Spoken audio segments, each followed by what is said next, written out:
Beleza, gente? Então vamos continuando aqui a nossa aula sobre adimplemento direto das obrigações. Já falamos aqui do primeiro tópico, que é quem deve pagar, os solvens, o devedor. Agora nós vamos para o credor, aquele a quem se deve pagar. Isso aí está previsto a partir do artigo 308 até o artigo 312 do Código Civil. Então acompanhe aí. Se o devedor é o solvens, o credor é o atipiens. Essa é a expressão que você vai encontrar na doutrina aí, mencionando então, ou se referindo à pessoa do credor, certo?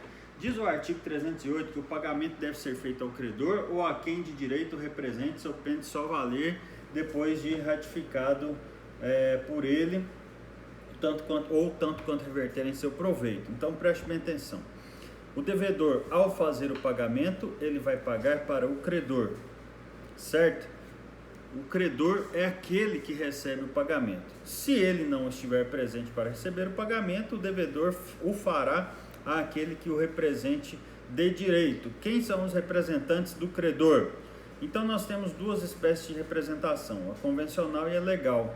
Os pais, por exemplo, são representantes legais dos seus filhos, tá? Eles os representarão sempre que houver uma relação obrigacional em que eles forem parte. Então preste bem atenção. Temos também, além do pai e da mãe, representantes legais, os tutores e curadores. Tutores, aqueles representantes dos menores de 18 que não têm pai nem mãe. Curadores, os representantes dos incapazes maiores de 18 anos, tá certo? São representantes legais. Representantes convencionais, quem são? Qualquer pessoa capaz que você nomeia para te representar em alguma situação da sua vida civil. Então, você tem condição de nomear aí o seu irmão, por exemplo, para te representar na compra e venda de um móvel, de um imóvel, seja lá o que for. Até mesmo para casar. Para o casamento também, no casamento é permitida a representação convencional. Mandato procuratório, você vai encontrar isso ainda no Código Civil, lá nos contratos em espécie. Então, na hora de pagar, o devedor deve certificar de que ele está pagando para o credor ou para quem o represente de direito, tá bom? E se ele pagar para uma pessoa que não for nem o credor e nem um representante do credor? Bom, aí, para que ele possa, o devedor possa se liberar da obrigação, cumprir, ou para que o pagamento produza o seu efeito, o efeito do pagamento é liberar o devedor da relação obrigacional, o devedor deverá provar que esse pagamento, apesar de não ter sido feito diretamente ao credor ou um dos seus representantes, beneficiou esse credor, reverteu em proveito desse credor, tá bom? Bom, é o seguinte, o artigo 309 fala que o pagamento de boa-fé feito a credor putativo é válido, ainda provado depois que não era. Tem situações que você vai se deparar com pessoas que se parecem demais o credor, mas não é. Vou te dar um exemplo aqui, ó. No caso de herança, né? Alguém morre e deixa aí 2 herdeiros, 2 filhos. Só que um desses seus filhos tentou contra a sua vida, né? Inclusive, ele só morreu porque o filho matou.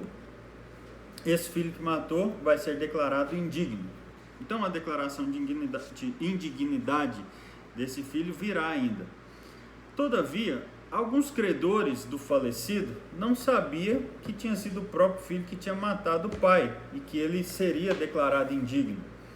Então, imaginando que esse filho não tivesse essa declaração de indignidade, ele vai lá e faz o pagamento de uma dívida antiga que ele tinha. Fala, rapaz, eu devia para o seu pai 100 mil reais, eu quero pagar, tá aqui. O devedor fez o pagamento para quem ele imaginava ser o credor.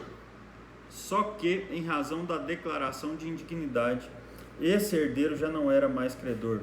E ele é agora aqui um credor putativo. O credor putativo é aquele que parece ser credor, mas não é. Todo mundo acha que é, mas não é. Aos olhos do mundo ele é, mas de direito não é.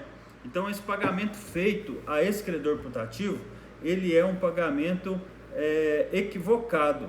Todavia, se foi feito de boa fé, vai produzir os efeitos. Se foi de má fé, não produz os efeitos. De boa fé, ele pagou para aquele herdeiro, por exemplo, sem saber da sua declaração de indignidade. Ele não tinha conhecimento do vício ou obstáculo que impedia o pagamento da dívida para aquele cidadão. Então ele agiu de boa fé, certo? Deixa isso aí na sua cabeça para você não esquecer. Bom, eu só posso pagar então para aquele que também tiver capacidade de dar quitação. Se eu fizer um pagamento para quem não for capaz de quitar, esse pagamento também não vai produzir os seus efeitos. Então vamos lá. Falamos então que é o artípiens, o credor, que deve receber ou quem o represente de direito, tá bom? Isso aí você deve colocar na sua cabeça para não esquecer. Vamos para o segundo tópico aqui desse vídeo, que é o objeto do pagamento. A relação obrigacional, como nós dissemos lá no comecinho, ela é composta de elementos subjetivos, que são as partes, objetivo, que é a prestação, o objeto da relação obrigacional, e o vínculo jurídico. Então, o objeto da relação obrigacional, ele é fundamentado ou baseado em 3 princípios que estão aqui no nosso Código Civil, nos artigos 313, 314 e 315. Esses 3 artigos aí representam 3 princípios. O primeiro princípio é o do 313, aliud pro alio. Você não pode pagar ou entregar uma coisa em lugar de outra. O artigo 313, que é de onde surgiu esse princípio, fala assim: o credor não é obrigado a receber prestação diversa da que lhe é devida, ainda que mais valiosa. Essa regra é o princípio do aliud pro alio. Eu não posso entregar uma coisa em lugar de outra. O credor não está obrigado. Não é que ele está proibido, é porque ele não está obrigado a receber prestação diversa da que lhe é devida, diversa daquela que está prevista no contrato como pagamento. Agora ele pode, nós vamos ver que pode. Existe uma quebra desse princípio aqui, lá no adimplemento indireto da obrigação, tá? Nós vamos estudar isso daí ainda, não se preocupe.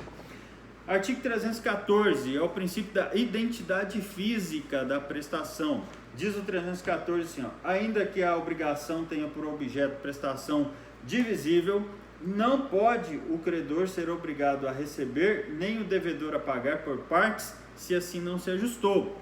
Então eu tenho lá uma relação obrigacional que tem por objeto dinheiro, R$10.000. O pagamento está previsto para hoje. Aí você fala assim, ontem você me procura e fala assim, vou te entregar 5 hoje, 5 amanhã.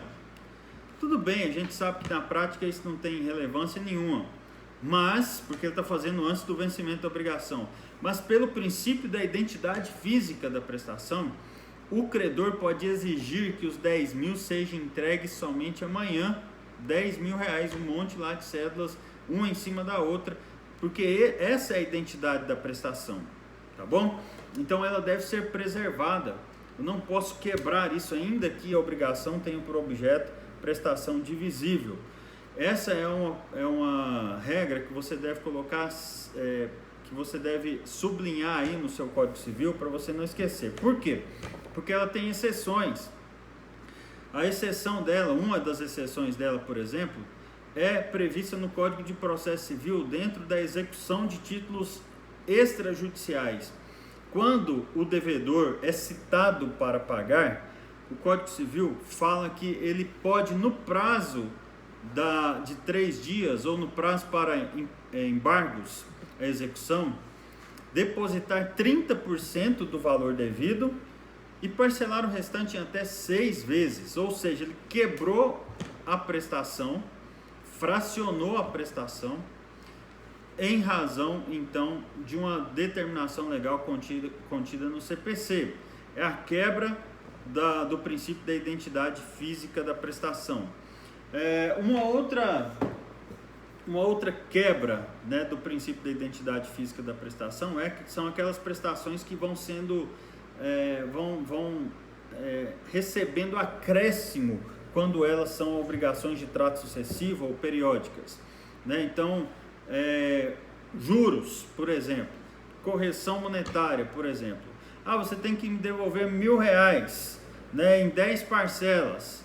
Em 10 parcelas de 100 mais juros. Então nós temos aí, a prestação não era R$1.000, a identidade física não era de R$1.000.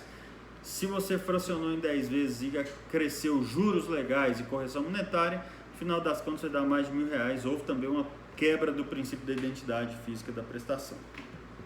Artigo 315 fala que as dívidas em dinheiro serão pagas no vencimento em moeda corrente pelo valor nominal, salvo disposto nos artigos subsequentes.